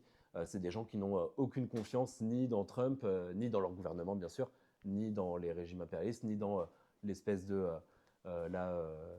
le fils par la vie qui est ressorti là un peu dans les médias, mais qui en fait a aucune assise réelle en Je ne sais Iran, pas quoi. si dans l'incruste, il y a l'appel justement qui vient d'organisations iraniennes, qui est l'appel qui a appelé au rassemblement à 14 heures. Je pense que ça vaudrait vraiment le coup qu'on le mette sur nos réseaux, parce qu'il est vraiment dans le sens dans lequel tu dis, sans tomber dans le piège. Je pense que c'est très important en fait de comprendre que il y a eu plein de mobilisations populaires de la jeunesse, très importantes, très profondes, et qu'il y a un enjeu aussi que nos organisations ouvrières, syndicales, révolutionnaires se lient au maximum avec toutes ces organisations et que le courage montré par le mouvement Femmes, Vie, Liberté en 2022, les mobilisations qu'il y a eu et la répression féroce, atroce des dernières mobilisations, eh bien, elles servent en fait à faire fructifier un outil, une forme d'organisation totalement indépendante des impérialistes, totalement indépendante des capitalistes. On voit bien qu'aujourd'hui, en fait, la main qui est celle de l'impérialisme états-unien, on n'est pas là pour juger ce qui peut être demandé par des peuples, mais cette main qui est une main dont la seule préoccupation est le profit, l'argent, l'exploitation, la répartition, je le redis, je le répète, du gâteau impérialiste, évidemment qu'elle ne peut pas, à un moment donné, te donner des armes ou t'appuyer pour l'émancipation ou pour en finir avec l'oppression. Elle veut, comme on l'a vu dans un certain nombre de pays, eh bien, juste montrer sa capacité à changer des régimes pour qu'elle continue à dominer. Juste peut-être pour continuer là-dessus, on va évidemment être dès demain en fait vont se tenir des réunions de direction de notre organisation. On va discuter des propositions, mais il faut que partout, dans toutes les villes, que dans toutes nos interventions syndicales, politiques, associatives, puisque Trump se permet de dire que ça va durer. Que ça va durer. Trump se permet de dire qu'il ne faut pas de représailles. Donc Trump se permet en fait de lancer une offensive dont on n'a pas de date de fin et dans laquelle en fait les conséquences peuvent être irrémédiables. Il ne faut pas rester dans l'atonie ou dans une certaine forme de sidération qui est celle un peu recherchée. Quand même un élément important, aux États-Unis même, et je crois que, enfin je veux dire, il est passé outre Trump un vote du Congrès en fait. C'est-à-dire que cette offensive et cette fuite en avant qui apparaît comme une force, et c'est clair, de l'impérialisme dominant, génère, et on l'a bien vu avec les mobilisations contre l'ICE, la grève générale qu'il y a eu au Minnesota, mais crée aussi quand même des débats. Est-ce que tu peux en dire quelques mots au sein de la bourgeoisie et des capitalistes aux États-Unis? Même au sein, après là, c'est ce que j'ai lu un peu rapidement dans la journée, hein, mais même au sein de ce qu'on appelle la sphère MAGA, hein, Ouais. les amis de Trump, il y en a pas mal quand même qui là sont très critiques de ça. Parce que justement, on disait, on croyait que c'était le repli des États-Unis sur eux-mêmes, et là, on va encore foutre la merde comme l'a fait Bush avant. Alors, peut-être de manière moins en s'engageant, pas de troupes au sol, etc. Mais enfin, en tout cas, c'est clairement remettre 10 balles dans la machine de la poudrière du Moyen-Orient. Je crois que c'est quelque chose qui déplaît. Bon, ça, c'est effectivement à l'intérieur de la bourgeoisie états-unienne, qui est sans doute pas homogène sur cette question-là, comme sur beaucoup d'autres. Je pense que aussi, au niveau de la population, il y a il y a quand même très très peu d'illusions sur le fait que ce serait une guerre juste. Il y a eu là pour l'instant déjà 3 morts parmi les soldats états-uniens. C'est pas énorme, c'est rien par rapport à ce qu'il y avait eu en Irak ou en Afghanistan, mais il peut aussi y avoir un moment donné où la population se dit aussi on n'a pas envie d'aller crever comme Vietnam ou ailleurs pour les intérêts de notre impérialisme. Bon, c'est quelque chose qui peut arriver. Je ne sais pas si on y est dès maintenant, mais je pense que c'est effectivement pas aujourd'hui une politique qui est hyper populaire, y compris aux États-Unis. En tous les cas, ça rend d'autant plus important la nécessité d'informer, la nécessité de construire des mobilisations indépendantes, la nécessité de se lier avec toute une série d'organisations iraniennes qui existent sur notre territoire et d'être absolument pas à la remorque de notre propre bourgeoisie, puisque l'ennemi principal reste sur notre terrain. Merci à toi, JB. Je pense que tu vas donner beaucoup de voix dans les jours qui viennent autour de ces manifestations et rassemblements. Merci à toi, JB. Okay.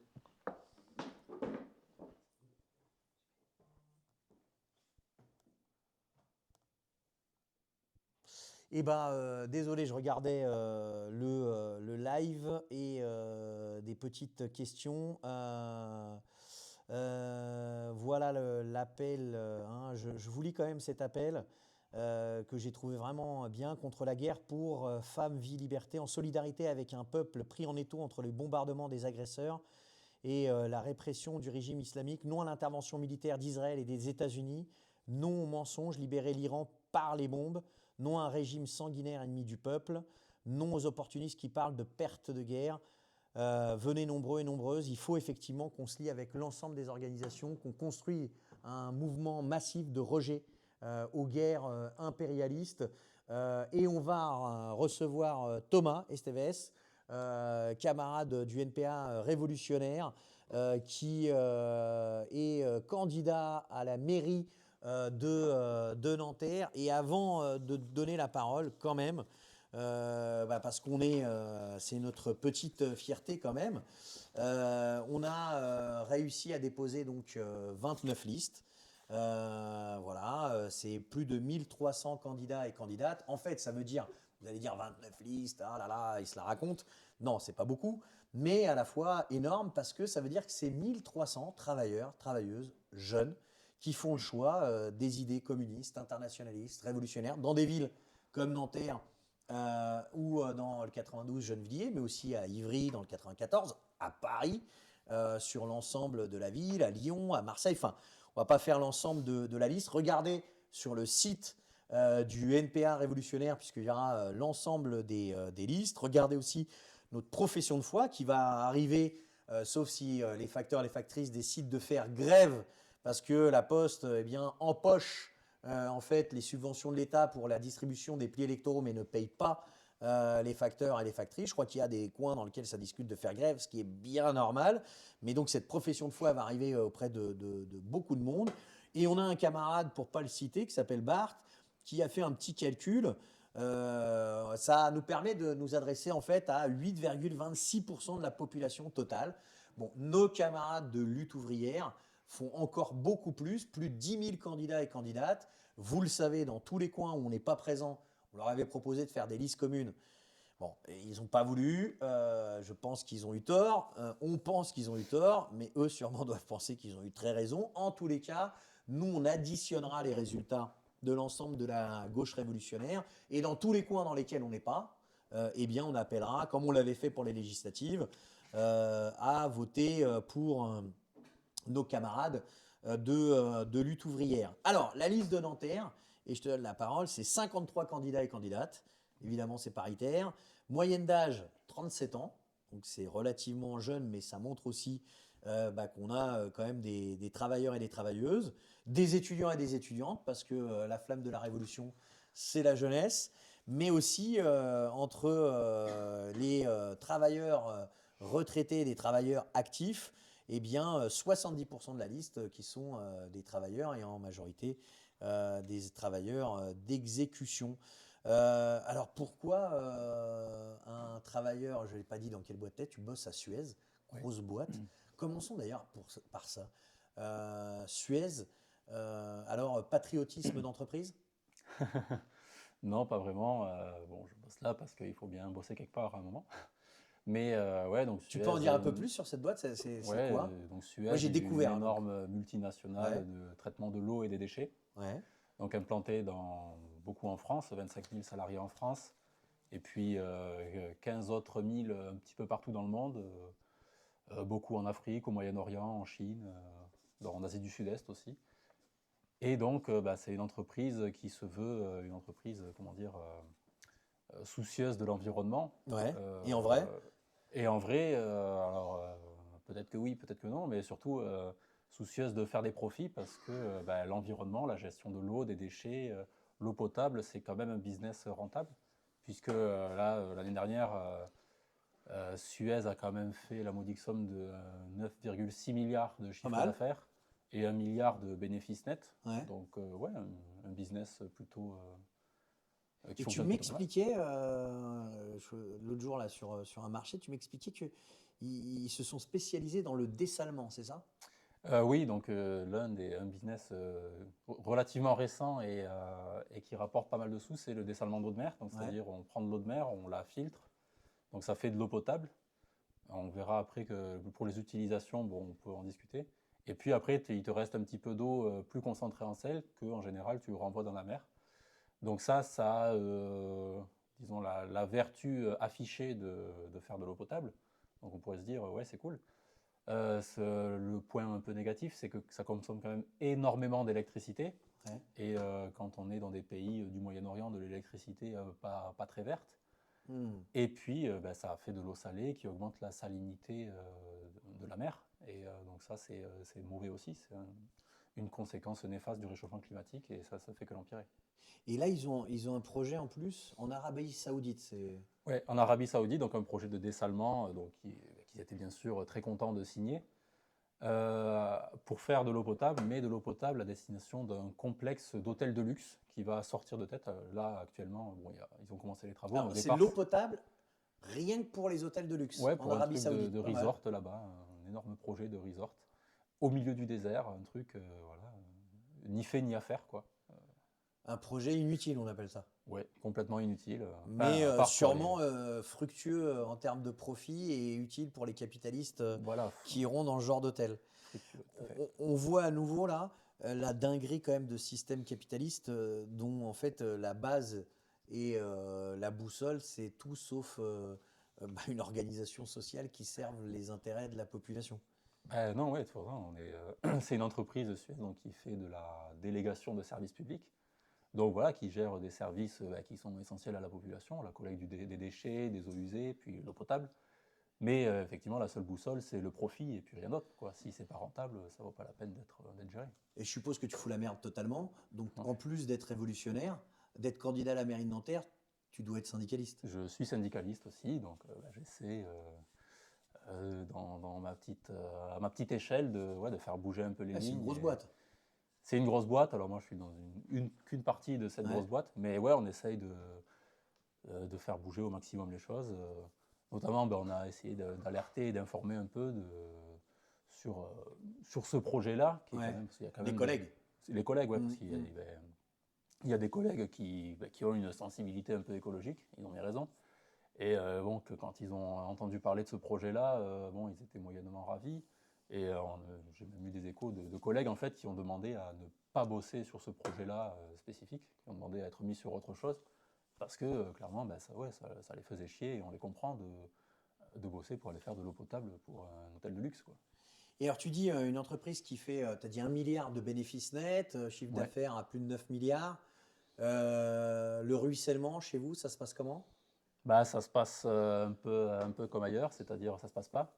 Là, on nous annonce que ben, les résultats sont mauvais. Alors en fait, il faut comprendre les résultats. Bon, comme je l'ai dit, les résultats sont super bons, puisque c'est 1 milliard de bénéfices nets, c'est cool. On aimerait tous ici les avoir. Mais les résultats sont mauvais parce que les actionnaires, ils ciblaient beaucoup plus. Hmm. Et donc, ben, niveau après augmentation de salaire, niveau les primes d'intéressement, tout ça, ben, faut se serrer la ceinture, quoi. C'est ce qu'on nous dit. Hmm. Alors c'est toujours les mêmes qui se serrent la ceinture parce que bon, nous on s'est amusé à la Poste à regarder parce qu'ils nous font toujours la même aussi. C'est-à-dire oh, on n'a pas gagné assez, non cette année c'est pas bon. Ils font toujours font toujours des bénéfices nets. Et puis en plus, là, cette année, on a eu un petit plus. Je sais que je le dis dans tous les lives, mais je ne vois pas pourquoi je ne le dirais pas dans tous les lives. Les collègues en parlent partout. On a des augmentations qui sont ridicules. Et on a notre PDG du groupe, Madame Debon, si vous voulez bien me réintégrer, n'hésitez pas. Je suis au 51 rue Jean Bonal. C'est là où est notre syndicat, n'hésitez pas. Au lieu de nous développer plein de procédures disciplinaires pour tous nos camarades, qui soient issus de la CGT, dès que c'est un peu trop lutte de classe pour vous, c'est procédures disciplinaires. Alors Madame Debon, elle sent un peu que elle va peut-être pas rester très longtemps parce qu'ils sont nommés par l'État directement. Donc Macron, elle a dû se dire, pas sûr qu'il reste la prochaine fois. Et donc elle a négocié un petit parachute doré de 900 000 euros, ce qui nous ressortent un peu le même discours. Ils sont à des 450 000 euros l'année, sans les primes, hein. 450 000 euros l'année, mais par contre, ils se font des petites parachutes dorés de 900 000 euros. Nous, on ne voit pas le début du commencement. Et en plus, ils chialent en disant qu'ils ne gagnent pas assez. Alors, bon, je suppose que ce jeu-là, il est important. Je ne sais pas si vous l'avez fait, vous, à Suez, mais celui de savoir un peu ce que gagnent les tauliers chez vous, les Ouais. grands patrons. Oui, ouais, bien sûr. Alors, bon, le patron actuel, parce que ça a Ouais. changé récemment. Qui s'appelle, c'est quoi son petit s'appelle nom? Xavier Gir, donc qui est un Gir. Xavier ouais. Gir, salut. Bonjour, qui est un ancien d'EDF, un ancien directeur Ah, financier d'EDF. Alors, oui. voilà, il va tomber bien Il loin. était biberonné au service public, peut-être? Voilà, c'est l'amour du service public, sûrement. Lui, on ne connaît pas son salaire, mais l'ancienne PDG, Ouais. Sabrina Soussan. Ah, ils sont très pudiques hein, sur leur salaire, hein, Ouais. un peu à Ils Alain sont- Delon, ils veulent pas trop dire ce qu'ils gagnent. Voilà, il ne veut pas trop dire, donc lui, on n'a pas encore réussi à savoir. Celle qui l'a précédée, par contre, on a réussi à le savoir. C'était 3 millions par an, quand même. Ah, bah, Alors, merde, plutôt, ah ouais, je plutôt comprends que sympathique. notre patronne les boules, 3 millions Ouais, l'année. elle aurait peut-être dû aller chez Suez. C'est la manque de crise. peau. C'est la crise. Et donc, elle a été remerciée puisqu'elle ne faisait pas assez de bénéfices pour les actionnaires. Et, bon, quand même, vous comprenez, elle a été virée, il fallait qu'elle ait de quoi se retourner. Ouais. Elle est partie avec un parachute entre 7 et 8 millions d'euros. Ah ouais, Ça va, ça laisse du temps. de bon à côté, petit oiseau. Donc maintenant, bon, elle est au conseil d'administration de Boeing, elle fait des trucs. Bon, je pense qu'elle s'en sort. On lui passe le bonjour. On leur passe le bonjour, mais surtout on leur dit désolé, mais en fait le pouvoir de direction de l'employeur, on le conteste. Et oui, on considère que ça devrait être les travailleurs et les travailleuses dans toutes les entreprises qui devraient tout diriger. Et évidemment, on vous le redit, n'hésitez pas. Si vous voulez vous casser, partez bien loin.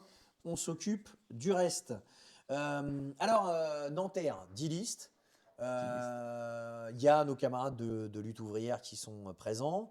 On leur avait également proposé des listes communes. Peut-être qu'un jour, ils nous diront un peu pourquoi. Ils nous l'ont dit un peu, non, nous, ça fait très longtemps, on n'est pas d'accord. Bon, très franchement, on voit bien que sur tous les sujets importants, on pourrait frapper ensemble et on pense que ça ferait une petite différence.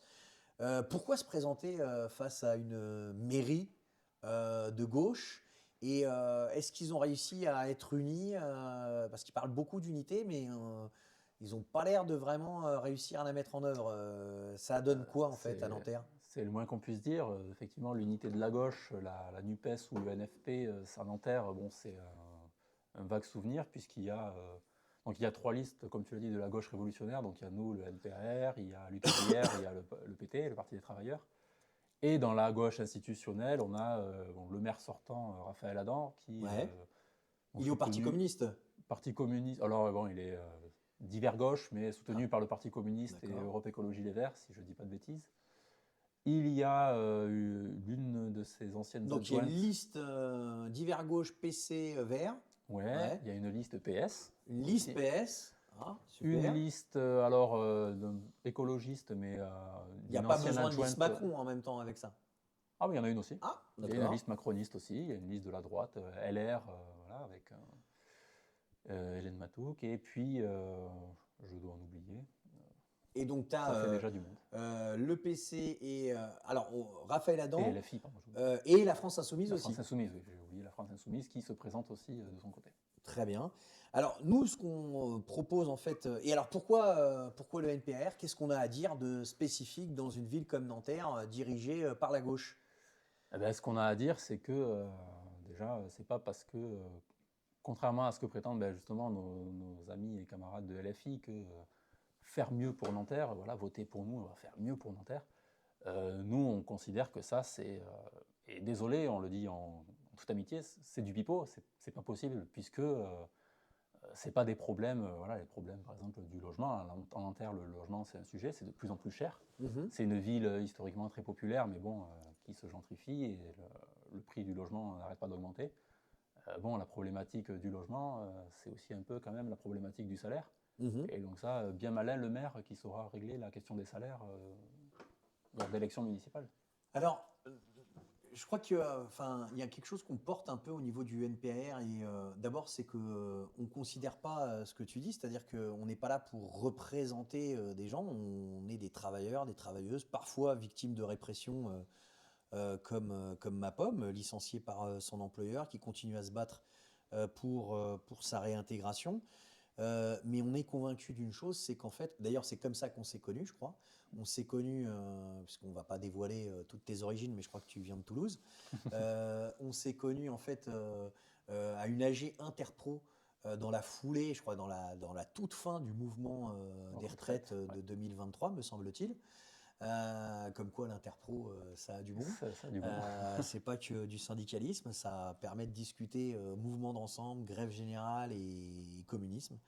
On est convaincu que tout ce qu'a obtenu notre classe, on a des programmes, on a des revendications. D'ailleurs, on vous conseille la lecture de notre journal révolutionnaire, mais on sait que tout ce qui a été imposé n'a jamais été dans un programme électoral. Ça a été au travers de nos luttes, de nos grèves, et que les patrons, tu as raison de le dire, sur l'affaire du logement, sur l'affaire de l'égalité, sur l'affaire du droit à l'éducation, Ouais.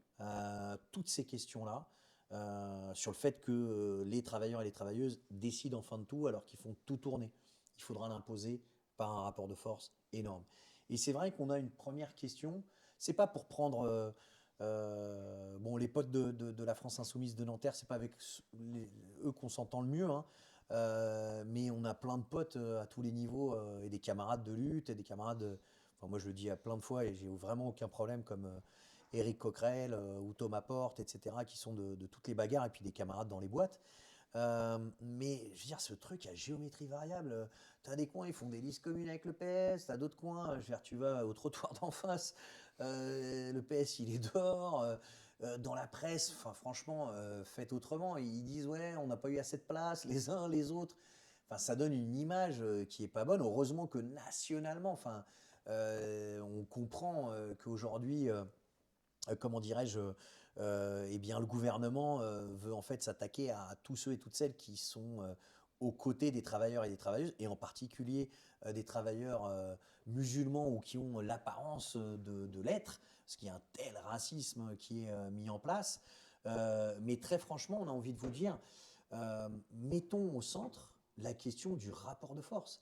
Vous imaginez si aujourd'hui l'ensemble des militants et militantes des organisations comme la France Insoumise, comme le Parti communiste, comme la CGT, comme l'ensemble de la gauche révolutionnaire, comme l'ensemble des organisations syndicales combatives se mettaient dans une salle pour discuter plan de bataille. La même énergie qui est mise là, blocage de l'économie, grève, constitution de caisse de grève, ça ferait un bouleversement complet. Et c'est vrai qu'on le dit aussi, nous, on est plutôt fiers d'être. Ça te pose un problème d'être d'extrême gauche, révolutionnaire, Non. internationaliste? Bon, l'étiquette me convient très bien. Tu vas faire un recours au Conseil d'État ou pas? Non, je ne vais pas me demander à Monsieur Nunez de me changer l'étiquette. Lolo, je la revendique. si tu nous entends pour autre chose que nous envoyer en GAV,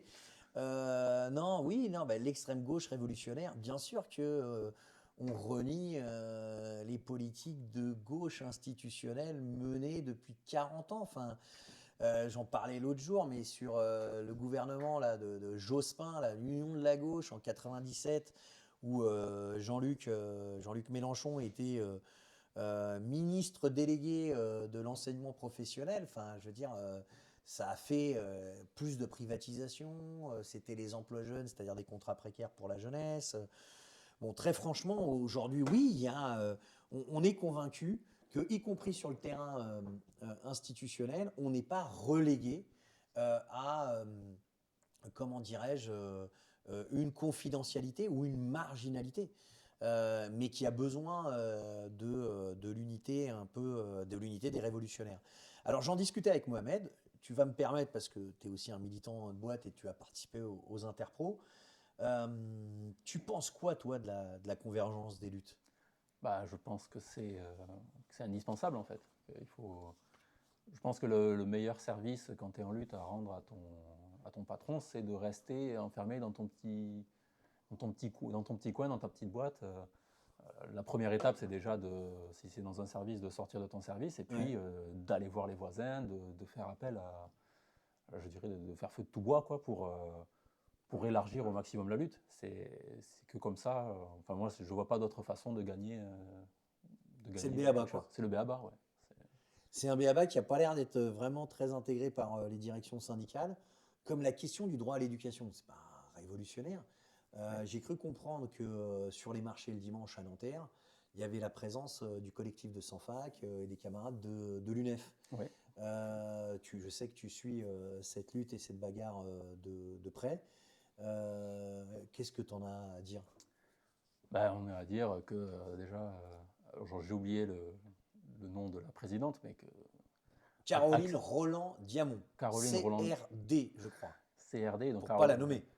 Caroline Roland-Diamont, intégrer les dossiers des sans-fac. Franchement, une quarantaine pour 35 000 étudiants, c'est une goutte d'eau, sans mauvais jeu de mots.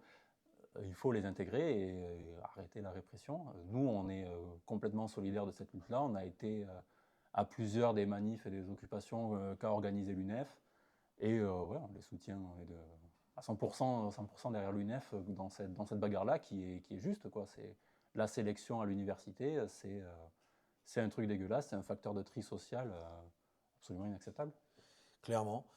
C'est évidemment la fraction la plus précaire d'enfants, d'ouvriers et d'ouvrières, c'est-à-dire issus de l'immigration, qui sont aujourd'hui mis au banc des universités. On le dit d'autant plus qu'on est indigné et choqué de la répression et de l'acharnement qui est pris par l'université contre les militantes et les militants syndicaux de l'UNEF. Il y a une cagnotte, je suppose que ce n'est pas incrusté, mais on le mettra dans les commentaires ou les bios, les liens, etc. C'est très important parce que c'est une forme un peu d'augmenter les procédures juridiques. Là, on l'a dit la dernière fois avec Coppelia, qui est pour une question d'affiche, là, toute l'UNEF est apportée pour diffamation parce qu'on a mis Macron et qu'on a dit que les politiques étaient racistes. Bon, j'ai dit gouvernement de gauche et de droite, politique antisociale et raciste. On va peut-être être accusé de diffamation. Après avoir été relaxé par une autre université, par une commission disciplinaire d'une autre université, si au moins les élections municipales ont fait un appel, on a vu que c'était porté médiateur des collectifs de parents et profs de Nanterre. Tout le groupe de la France Insoumise, et moi très franchement je leur tire mon chapeau, se sont proposés médiateurs, avec en tête Éric Coquerel. Un petit oiseau m'a dit que le maire de Nanterre lui-même avait envoyé un courrier, Raphaël Adam, et c'est vraiment très important, pour demander des négociations, l'inscription, comme tu l'as dit, de quelques étudiants et étudiantes. Ce qui est dingue, c'est que cette présidence, elle se dit de gauche, écrit des biographies sur Rosa Parks. Enfin, franchement, je ne sais pas à quel moment l'indécence, elle arrive un peu au cerveau de ce type de personnes. Très franchement, il faut des négociations, il faut discuter. On le dit quand même aussi avec force, il force le respect, la détermination, le courage, c'est pas facile. Tous les gens qui sont là à côté de dire « Ah, mais on est en février, tu vas pas être inscrit » et continue à occuper, à faire signer une pétition, à aller voir les élus ainsi que l'UNEF. Le droit à l'éducation, il se négocie pas. Voilà, c'est pas un privilège et c'est pas le choix d'une présidente d'université. Et se cacher derrière les politiques austéritaires de la droite et de la gauche pour pas inscrire sur l'université alors qu'ils pourraient le faire sur le principe d'égalité, mais c'est vrai que ça donne des hauts le cœur, quoi. Donc très franchement, à notre meeting de Nanterre, les sans-fac sont invités à prendre la parole, mais ça aurait la classe que dans tous les meetings de la gauche, du maire, de la France Insoumise, allez, soyons fous, du Parti Socialiste, ça serait cool quand même, franchement, qu'ils puissent prendre, la parole. Alors, dernière chose, parce que je sais que on a parlé lutte, on a parlé mairie, on a parlé syndicalisme, on a parlé employeur et profit. Euh, Qu'est-ce qui t'a intéressé dans les idées communistes et internationalistes et pourquoi, et pour toi, être internationaliste, ça veut dire quoi? Être internationaliste, pour moi, c'est être contre l'injustice et la dégueulasserie de ce système, où que ce soit ici en France ou voilà, quand même un pays plutôt très riche où il y a quand même des gens qui sont sans logement, qui ne mangent pas à leur faim. Et puis à travers le monde, voilà, on le voit aujourd'hui là, avec ce qui se passe en Iran, ce qui se passe à Gaza, ouais, que mettre un terme à ce système-là, quoi, c'est juste Et, pas possible. et toi, Dassault, tu lui serrerais la paluche? Non, non, non, c'est pas mon ami, je n'ai pas d'admiration non plus pour ce brave capitaine d'industrie. Je pense que c'est un marchand de canons qui se fait du profit avec le sang et la sueur de ses ouvriers. Donc non, non, pas Eh envie ben, de rencontrer ce genre d'individu. ça sera le mot de la fin. Ni cher à patron, ni cher à canon. Il va falloir construire des organisations révolutionnaires, renforcer les organisations révolutionnaires, construire aussi des mouvements de masse contre l'offensive impérialiste. Et en tous les cas, camarades, moi je te serre la paluche. Ah, Et ça dit. merci pour la campagne qu'on mène. C'est le 15 mars. Chaque voix compte, très franchement. Si on avait des conseillers municipaux qui sont des travailleurs et des travailleuses, avec des groupes militants dans les villes, des groupes ouvriers, partout, regardez sur votre ville. J'ai vu là toute une série de messages qui disent dans ma ville, j'ai 2 candidats de droite et un du RN sur Insta, etc. Oui, c'est ça. On manque en fait pas de lutte, on manque pas de combat, on manque souvent de militantes et de militants révolutionnaires. 1300 candidats et candidates, ça veut dire des gens qui ont fait le geste de dire c'est important que les idées du communisme, que les idées de l'internationalisme puissent être représentées dans ces élections et qu'on n'ait pas toujours le choix avec le moindre mal. Bah, je te laisse reprendre Merci. le chemin de ta vie normale. Ça marche. Merci Merci vraiment à beaucoup. toi. Et c'est Gire, hein, c'est ça, le taulier, l'ancien taulier. Salut Gire. En tous les cas, il doit être bien à l'aise. Pour terminer ce live, quelques petites annonces. D'abord, restez très attentifs sur toutes les initiatives internationalistes qu'il va y avoir contre l'impérialisme dominant, contre les guerres et l'agression de l'État criminel d'Israël, génocidaire d'Israël et des États-Unis. Il faut qu'on organise cette riposte. Très important de regarder les communiqués, très important d'en discuter dans nos organisations syndicales, dans nos services avec les collègues. Il faut faire face à ça et avec les armes des travailleurs et des travailleuses, c'est-à-dire la manifestation, l'organisation indépendante. On n'a rien à gagner, les peuples n'ont rien à gagner dans ces conflits et on n'a rien à attendre des Macron, Dassault et autres patrons français qui, la seule chose qu'ils vont vouloir, c'est voir comment ils peuvent eux aussi. Hein, on a vu les conseils de défense qui sont démultipliés, Manu Macron qui saluait les soldats, etc. En réalité, ils n'ont qu'un truc en tête, c'est comment tirer leur épingle du jeu. C'est toujours leur profit, nos morts, leur guerre impérialiste ne servent que les intérêts des impérialistes. On n'a rien à y gagner, mais il faut construire ce mouvement international. Sur la question de la répression, restez vigilants. Il y a le 24 mars dans les locaux de notre fédération Sud PTT qui nous soutient. Hein, je dis notre fédération puisque vous savez que je suis syndiqué à Sud, qui soutient vraiment le combat des 5 de la Poste du 92, dont je rappelle, condamné pour violation de domicile en ce qui me concerne, 6 mois de prison avec sursis. Le 24 mars à 19h30, il y aura une nouvelle réunion. Il y avait 60 personnes à la dernière, dans laquelle on a donné comme objectif une manifestation contre la répression, qu'on veut partir de la Poste, parce qu'il y a une réalité spécifique. Mais donc on partira de la banque postale, symbole du profit et des pépettes, que cette boîte se fait, en direction du ministère du Travail. Donc ça sera ouvert à tous les réprimés, les camarades comme Mohamed, les camarades de Géodis Calberson, les camarades comme Jean-Paul Delesco. Il faut qu'on dépasse les frontières d'organisation, les frontières de secteur et que vraiment la lutte des classes nous unifie. Quand on s'attaque à un travailleur, on s'attaque en fait à l'ensemble de la classe ouvrière. Vous vous rappelez que le 12 janvier, Coppelia, représentante de l'UNEF Nanterre, était convoquée par une brigade de la défense de la personne, enfin bon, un instrument de répression, pour une affiche syndicale. Et comme elle était représentante. Pour l'instant, aucune nouvelle, no news autour de ça. Mais par contre, la présidence dont on a parlé, de gauche, Rosa Parks, cœur à eux, ont fait un recours contre les militantes et militants de l'UNEF. Donc il faut qu'on reste vigilant. Je refais l'appel à la cagnotte. C'est des frais. On a des avocats et avocates militants et militantes, mais ça ne veut pas dire qu'ils sont gratuits. Donc quand tu as 2, 3, 4, 5, 6 procédures démultipliées par 10, ça fait des frais importants. La solidarité financière est évidemment une arme indispensable. On fera un nouveau live, restez un peu attentifs, mais plus que jamais, ce qui est à l'ordre du jour face à la brutalité capitaliste, c'est de renforcer les révolutionnaires. On a l'occasion de pouvoir le faire avec les élections municipales, mais surtout de constituer des groupes ouvriers, jeunes, travailleurs, travailleuses, dans des quartiers populaires au travers des élections municipales. Cet ancrage-là sera indispensable. C'est l'étape qu'on propose de franchir ensemble.